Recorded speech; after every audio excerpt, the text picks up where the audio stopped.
받으세. 한 마음으로 힘써 싸우세. 악한 마귀 군사들과 힘써 싸워서 승전보를 울리기까지.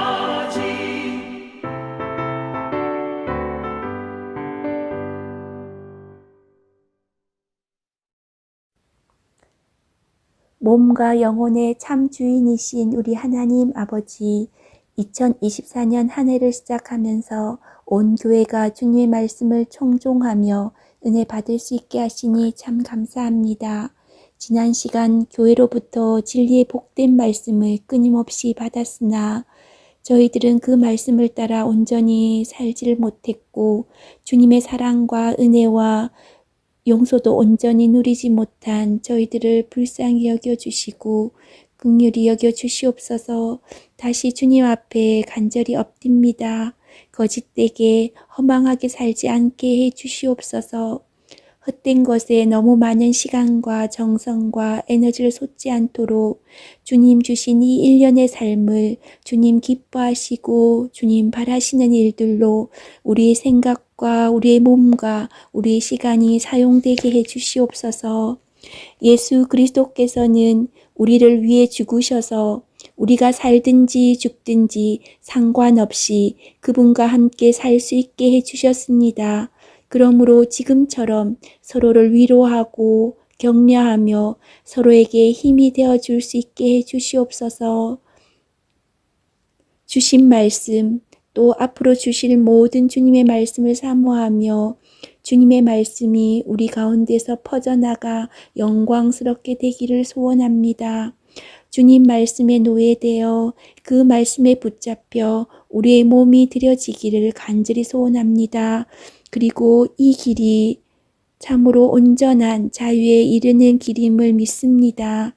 평강의 주께서 친히 때마다 일마다 평강을 주시옵고 당신의 자녀들과 함께 하시기를 기뻐하시는 우리 구주 예수 그리스도의 이름으로 기도드립니다. 아멘.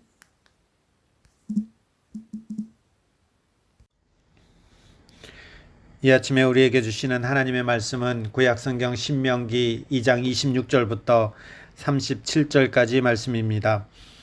제가 봉독해 드리겠습니다.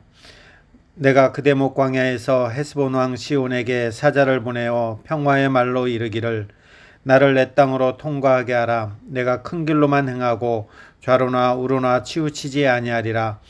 너는 돈을 받고 양식을 팔아 내가 먹게 하고 돈을 받고 물을 주어 내가 마시게 하라. 나는 걸어서 지날 뿐인즉 세일에 거주하는 에서 자손과 아르에 거주하는 모압 사람이 내게 행한 것 같이 하라. 그리하면 내가 요단을 건너서 우리 하나님 여호와께서 우리에게 주시는 땅에 이르리라 하였으나 헤스본 왕 시온이 우리에게 통과하기를 허락하지 아니하였으니 이는 내 하나님 여호와께서 그를 내 손에 넘기시려고 그의 성품을 완강하게 하셨고 그의 마음을 완고하게 하셨음이 오늘날과 같으니라. 그때 여호와께서 내게 이르시되 내가 이제 시온과 그의 땅을 내게 넘기노니 너는 이제부터 그의 땅을 차지하여 기업으로 삼으라 하시더니 시온이 그의 모든 백성을 거느리고 나와서 우리를 대적하여 야하스에서 싸울 때에 우리 하나님 여호와께서 그를 우리에게 넘기심에 우리가 그와 그의 아들들과 그의 모든 백성을 쳤고 그때 우리가 그의 모든 성읍을 점령하고 그의 각 성읍을 그 남녀와 유아와 함께 하나도 남기지 아니하고 진멸하였고 다만 그 가축과 성읍에서 탈취한 것은 우리의 소유로 삼았으며 우리 하나님 여호와께서 그 모든 땅을 우리에게 넘겨주심으로 아르논 골짜기 가장자리에 있는 아르엘과 골짜기 가운데 있는 성읍으로부터 길르앗까지 우리가 모든 높은 성읍을 점령하지 못한 것이 하나도 없었으나 오직 암몬 족속의 땅 야복 강가와 산지에 있는 성읍들과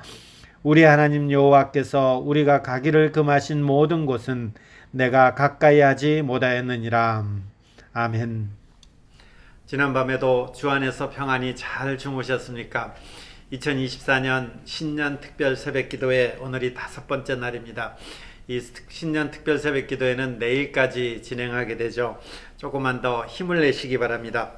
오늘 본문은 이 가나안 땅에 들어가기 전에 가나안 정복의 전초전과도 같은 그 전쟁을 벌이는 내용이 오늘 본문 그리고 내일 본문입니다. 여러분 지도를 한번 생각해 보시면 이 요단강이 이렇게 가운데로 있고 그리고 왼편에 그러니까 지도상으로는 서쪽이죠. 서쪽에 가나안 땅 그리고 이스라엘 백성들이 있습니다. 그리고 동쪽 오른편에 모압 땅이 있죠. 모압 산지, 모압 평지가 있는데 지금 모세가 이스라엘 백성들을 이 모압 평지에 모아놓고 하나님의 말씀을 다시 한번 풀어 교훈하는 내용이 신명기서입니다. 근데 오늘은 이제 전쟁 얘기가 나오는데 이 전쟁이 가나안 땅에 들어가서 벌이는 전쟁이 아니라 가나안 땅에 들어가기 전 바로 이 요단강 동편에 있는 이 나라들과 전쟁을 벌이는 내용입니다. 나중에 오늘 이 전쟁을 통해서 얻은 땅이 르우벤 지파, 나중에 여호수아에 보면 르우벤 지파의 땅이 되는 바로 그 내용입니다. 헤스본 왕 시온의 땅, 그리고 바산 왕 옥의 땅, 이렇게 전쟁을 벌이게 되는데 오늘은 헤스본 왕 시온의 땅을 정복하는 내용, 그리고 내일은 바산 왕 옥의 땅을 정복하는 내용, 이렇게 우리 큐티 본문은 나눠서 생각하고 있습니다. 이 모세가 이 헤스본 왕 시온에게 요청하죠. 여기 우리 본문에 보면 26절에 평화의 말로 이르기를, 그냥 부드러운 말로 했다라는 것입니다. 좋게 얘기해서 뭐라고 하느냐면 나를 내 땅으로 통과하게 해라. 내가 큰 길로만 행하고 좌로나 우로나 치우치지 아니하겠다. 그리고 옛날에 이 전에 어저께 보았던 그 모압이라든지 에돔이라든지 그 다음에 암몬 땅을 건널 때 그 조건과 비슷하죠. 너는 돈을 받고 양식을 팔아 내가 먹게 하고 돈을 받고 물을 주어 내가 마시게 하라. 나는 이제 그 길을 건너갈 뿐이다. 이렇게 부탁하게 되는 것이죠. 근데 시온은 그들의 부탁을 이제 거절하게 되는 것이죠. 여기 30절에 보면 헤스본 왕 시온이 우리가 통과하기를 허락하지 아니하였다라는 것입니다. 그랬더니 이제 31절에 뭐라고 합니까? 그때 여호와께서 내게 이르시되, 내게라는 것은 모세죠. 너는 이제부터 그의 땅을 차지하여 기업으로 삼으라. 정복 명령이 떨어진 것이죠. 이 정복 명령이 떨어질 때 보면 하나님께서 뭐라고 표현하느냐면 30절에 재밌는 표현이 하나 있죠. 30절에 보면 헤스본 왕 시온이 우리가 통과하기를 허락지 아니하였으니 이는 왜냐하면이라는 거죠. 내 하나님 여호와께서 그를 내 손에 넘기시려고 그의 성품을 완강하게 하셨고 그의 마음을 완고하게 하셨다. 이 때문에 이제 왕 시온이 이제 거부했다. 이렇게 성경은 표현하는 것입니다. 그리고 이 때문에 이제 모세를 시켜서 이제 정복해라 명령을 내리게 되는 것이죠. 자칫 생각하면 좀 이상하죠. 그러면 하나님께서 그 마음을 완고하게 해서 정복하게 했으면 하나님이 좀 그렇지 않습니까? 이렇게 하는데 이 표현은 조금 우리가 이해할 필요가 있습니다. 더 이상 기회를 주지 않으셨다라는 것입니다. 시온을 완악한 고집 속에서 그대로 두셨다라는 것이죠. 여러분, 이 표현이 어디서 나오나요? 출애굽할 때 보면 바로가 그랬잖아요. 바로가 그 마음을 완악하게 했다 하는데 그것을 하나님이 했다 이렇게 표현하고 있죠. 그 표현은 하나님께서 완악한 대로 그대로 두었다, 이런 표현, 이렇게 생각하면 될 것입니다. 그래서 여하튼 이제 이런 일들로 인해서 이제 하나님은 정복 명령이 떨어지게 되는 것입니다. 근데 우리가 신명기를 읽을 때는 민수기하고 같이 읽어야 돼요. 민수기를 읽다 보면 이 사건이 어떻게 되는 건가요? 이스라엘이 먼저 이 시온 왕을 친 것이 아니라 그냥 이렇게 돌아가려고 그랬는데 시온 왕이 이스라엘을 공격하게 되고, 그리고 이스라엘은 방어적 차원에서 다시 이제 시온 왕을 공격하면서 전쟁이 일어나게 되는 것입니다. 여하튼 이제 이렇게 해서 전쟁이 일어났는데 이 전쟁에서 이제 승리하게 되죠. 그리고 탈취한 것을 소유로 삼게 되는 것입니다. 그리고 이제 이스라엘은 이로써 요단 동편을 하나씩 정복해 가게 되는 것이죠. 아까 말씀드렸듯이 이 땅은 이제 나중에 여호수아에 가보면 르우벤 지파의 땅이 이렇게 되게 됩니다.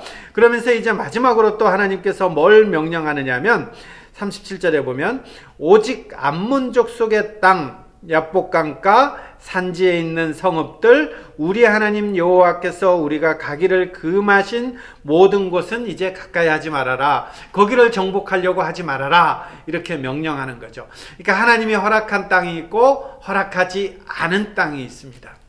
여러분, 이것은 우리에게도 적용할 수 있는 것입니다. 하나님께서 우리에게 허락한 것도 있고 어떤 때는 허락하지 않은 것도 있습니다. 한번 허락하지 않은 것에 너무 욕심내는 것도 보면 하나님 앞에서 그리 좋은 태도는 아니고 하나님께서 그 일을 즐겁게 받지 않으시는 거죠. 그래서 한번 우리도 구분해 볼 필요가 있는 것 같아요. 내가 원하는 것, 내가 힘겹게 싸워서 얻고자 하는 것이 하나님께서 허락한 것인지 하나님께서 허락하지 않은 것인지, 이 말씀 보면서 좀 개인적으로 적용할 수도 있을 것 같습니다. 자, 이게 오늘 본문의 내용입니다. 내일은 이제 바산왕 5개 땅을 정복하는 내용인데 여기까지가 이제 오늘의 내용이는 거죠. 자, 이 말씀을 보면서 우리가 이제 몇 가지를 생각해야 되는데, 첫 번째 우리가 생각할 것은 뭐냐면, 이들이 이제 하나님 앞에서 어떤 모습을 보였느냐라는 거죠. 완강한 저항을 하죠. 원래 이스라엘은 싸울 생각이 아니었습니다. 이스라엘은 여기에 에돔, 모압, 암몬과 같이 그냥 지나갈 생각이었습니다. 평화롭게 지나갈 생각이었습니다. 그렇지만 이들은 완강하게 저항하게 되는 거죠. 그렇지만 이런 것들을 잘 보면 여기에 지금 누가 개입하고 있느냐면 하나님이 개입하신다라는 것들이 이 신명기에는 곳곳에 기록하고 있는 것입니다. 이 시온 땅은 단지 통과하기만 하는 원래 그런 땅이었습니다. 근데 하나님께서 역사 가운데서 여기에 이 통과하기만 하기로 되어 있던 이 역사 가운데 하나님이 개입하시는 모습이 성경의 신명기에는 반복해서 나오는 것입니다. 여기 교환해 보면 여기 2장 24절 25절 어저께 보았던 본문인데 제가 교환에도 기록해 놨습니다. 여기 보면 이렇게 됐죠. 내가 그의 땅을 내 손에 넘겼은즉 이제 더불어 싸워서 그 땅을 차지하라. 오늘부터 내가 천하만민이 너를 무서워하며 너를 두려워하게 하리니 그들이 내 명성을 듣고 떨며 너로 말미암아 근심하리라 하였다라는 것입니다. 누가 싸우라고 하느냐면 하나님이 그의 땅을 너의 이스라엘 손에 넘겨주었다라는 것입니다. 이 싸움은 누구 싸움이라는 거예요? 하나님의 싸움이라는 거예요. 하나님께서 싸움을 진두지휘하고 하나님께서 그 싸움을 할 것인데 결론이 정해진 싸움이라는 거죠. 하나님이 이 땅을 이스라엘 백성들에게 넘겨줬다라는 것입니다. 이게 어저께 본문이었습니다. 그리고 오늘 2장 30절 보세요. 2장 29절 먼저 보면 여호와께서 우리에게 주시는 땅에 이르리라 이렇게 표현되어 있죠. 여호와께서 우리에게 주시는 땅에 이르리라. 이 땅이 어디예요? 지금 이 땅을 말하는 거죠. 이 땅이 어떻다고요? 여호와께서 주셨다라는 거죠. 30절요. 여호와께서 그를 내 손에 넘기신다. 여호와께서 이 시온 왕을 이스라엘에게 넘기신다. 2장 30절에 이렇게 표현하는 것입니다. 그리고 2장 33절 표현을 한번 보세요. 이 표현을 한번 우리가 잘 한번 읽어볼게요. 우리 하나님 여호와께서 그를 우리에게 넘기심에 우리가 그와 그의 아들들과 그의 모든 백성을 쳤고 이렇게 되는 것입니다. 주어가 누구예요? 우리 하나님 여호와께서 넘겼다라는 것입니다. 여러분, 이 전쟁의 주인이 누구예요? 이 전쟁의 주도권을 가진 사람이 누구예요? 가진 분이 누구예요? 그리고 이 전쟁은 누가 이끌어가는 것입니까? 하나님의 주권과 하나님의 섭리 가운데서 이루어지는 것입니다. 모양새는요? 모양새는 이스라엘 백성들이 나가서 전진하면서 전쟁을 벌이는 것 같지만 이 하나님의 전쟁은, 이 하나님의 영적인 전쟁은, 이 땅 가운데에서 일어나는 그 하나님의 역사는 주어가 다 하나님입니다. 어저께 말씀드렸듯이 우리는 그럼 뭐 하는 거예요? 그 하나님의 말씀을 순종하면서 나가는 거죠. 요한계시록에도 보면 이 표현이 나오죠. 어린 양이 앞장서서 전쟁을 다 치르는 것입니다. 그 뒤에 14만 4천 명이 이 어린 양의 뒤를 따라서 환호합니다. 이 전쟁은 이 어린 양이 다 치르게 되는데, 근데 전리품은 누가 가져요? 뒤에 있는 14만 4천 명, 하나님을 믿는 완전한 수를 말하는 거죠. 하나님의 백성, 과거에 믿었던, 현재 믿고 있는, 앞으로 믿게 되는 모든 하나님의 완전한 숫자, 하나님의 백성들이 그 예수 그리스도가 싸워 이긴 전리품을 다 갖게 되는 것입니다. 싸움은 누가 했다고요? 그리스도가, 어린 양이. 전리품은 누가 가져요? 하나님의 백성들이. 그럼 이것은 뭔가요? 전리품은 원래 승리한 자가 갖는 것입니다. 예수 그리스도가 앞장서서 모든 전쟁을 다 치르고 승리해 놓고서는 그 승리의 영광, 기쁨, 전리품 이런 것들을 성도들에게 다 주는 것입니다. 하나님의 백성들에게 다 부어주는 것입니다. 그래서 우리는 전쟁에, 예수님이 다 하신 전쟁에 우리는 그 말씀 가운데 순종하면서 갈 때에 마치 내가 전쟁을 치러서 이긴 것처럼 하나님은 우리를 대우해 주시고 우리는 그 전쟁의 전리품을 얻도록 해 주시는 것입니다. 이게 하나님의 전쟁의 특징입니다. 이게 이 땅을 살아가는 성도의 방정식이라는 거예요. 주어가 성경은 하나님으로 되어 있습니다. 하나님이 하신 것입니다. 우리는 그 말씀 가운데 순종하면서 그 하나님의 영광을 우리에게 덧입혀 주실 때 우리는 감사와 찬송으로 거기에 반응하며 나가는 것입니다. 이게 기독교와 타 종교의 차이입니다.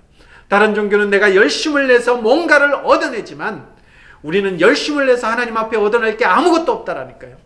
우리가 하나님의 도움되는 게 아무것도 없다라니까요.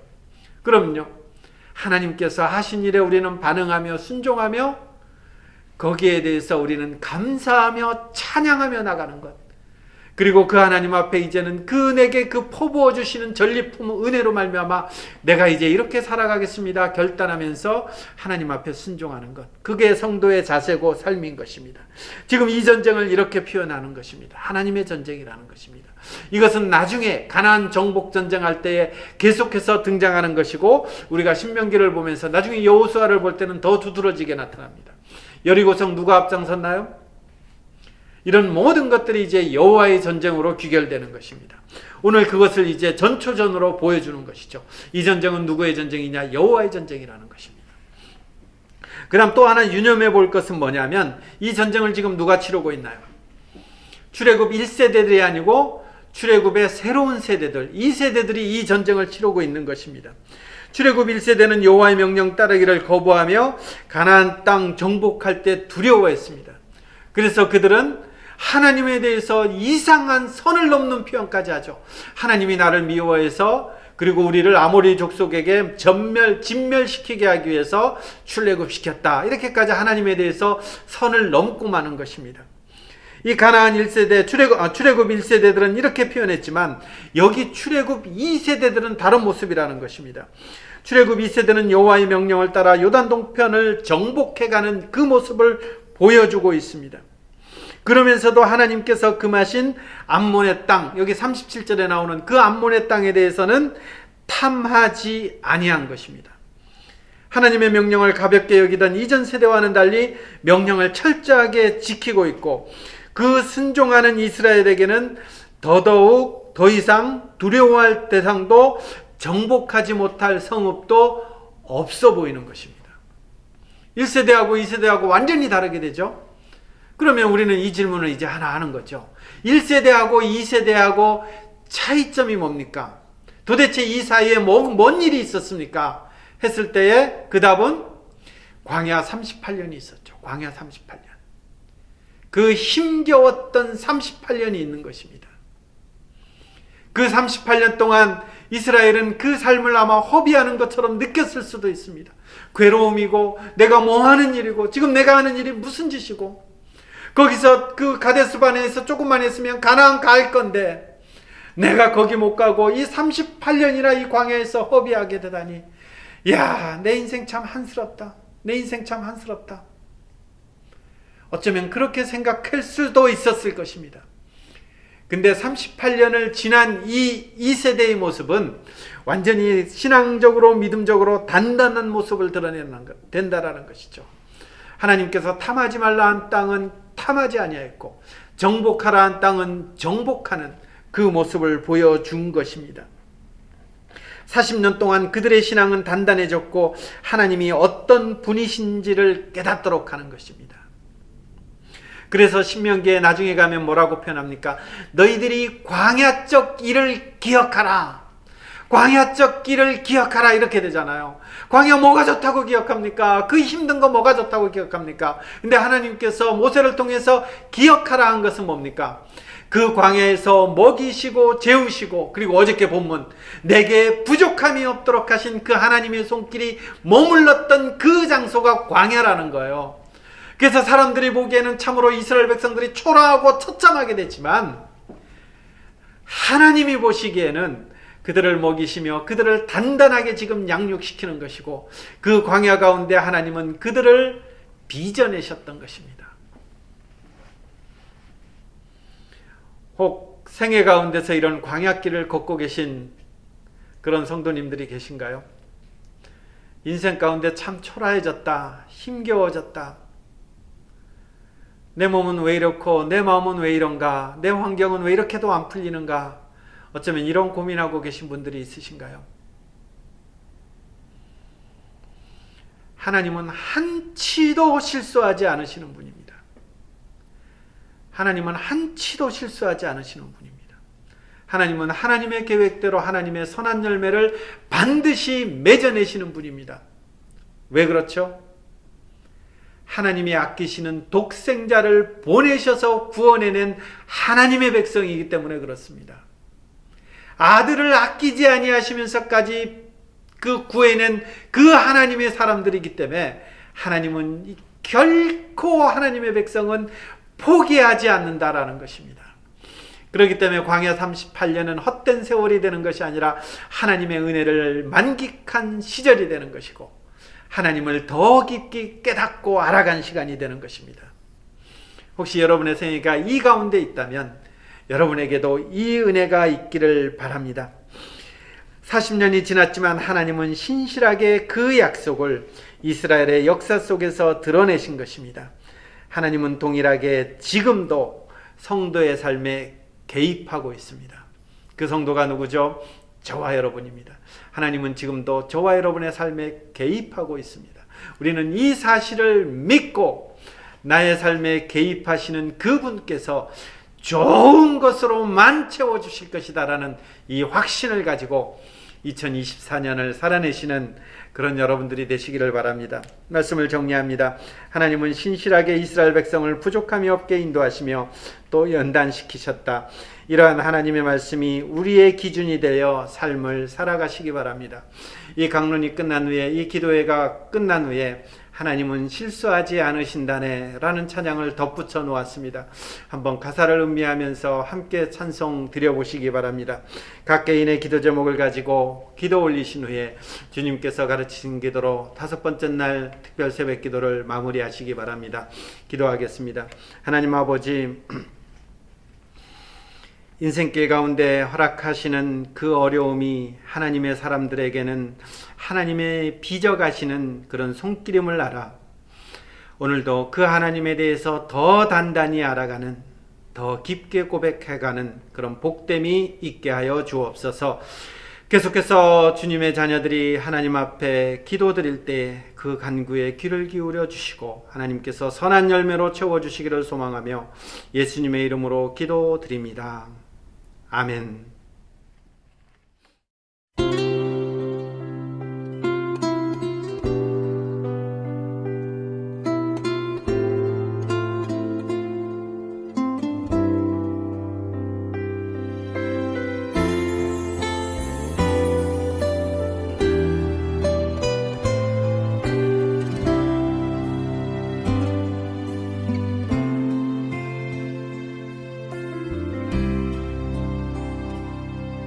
내가 걷는 이 길이 혹 굽어도는 수가 있어도 내 심장이 울렁이고 가슴 아파도 내 마음 속으로 여전히 기뻐하는 까닭은 하나님은 실수하지 않으심일세. 내가 세운 계획이 혹 빗나갈지 모르며 나의 희망 덧없이 쓰러질 수 있지만 나 여전히 인도하시는 주님을 신뢰하는 까닭은 주께서 내가 가야 할 길을 잘 아심일세.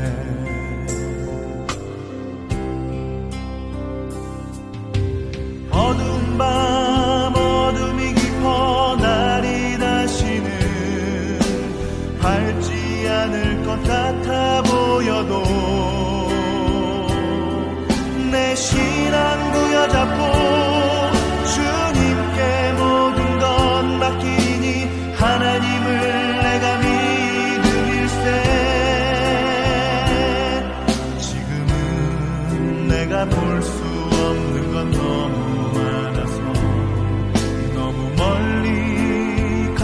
밤을 어른거려도 분명히 여호라 나 두려워 아니하리.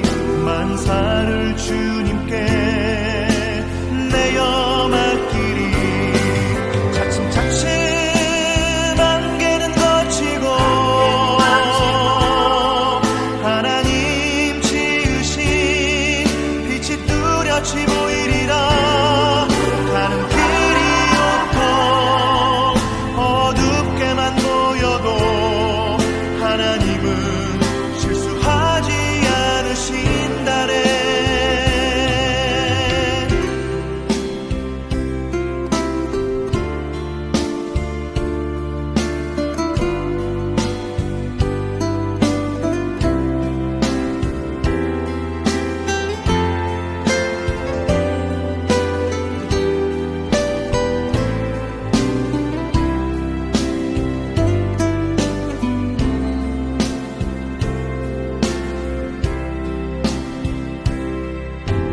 어두운 밤 어둠이 깊어 날이 다시는 밝지 않을 것 같아 보여도 내 신앙 부여잡고 주님께 모든 것 맡기니 하나님을 내가 믿음일세. 지금은 내가 볼 수 없는 건 너무 많아서 너무 멀리 가물가물 어른거려도 분명히 여호라 나 두려워 아니하리. 만사를 주님께 내어 맡기리. 차츰차츰 안개는 거치고 하나님 지으신 빛이 뚜렷이 보이리라. 가는 길이 온통 어둡게만 보여도 하나님은 실수하지 않으신다네. 가는 길이 온통 어둡게만 보여도 하나님은 실수하지 않으신다네. 하나님은 실수하지 않으신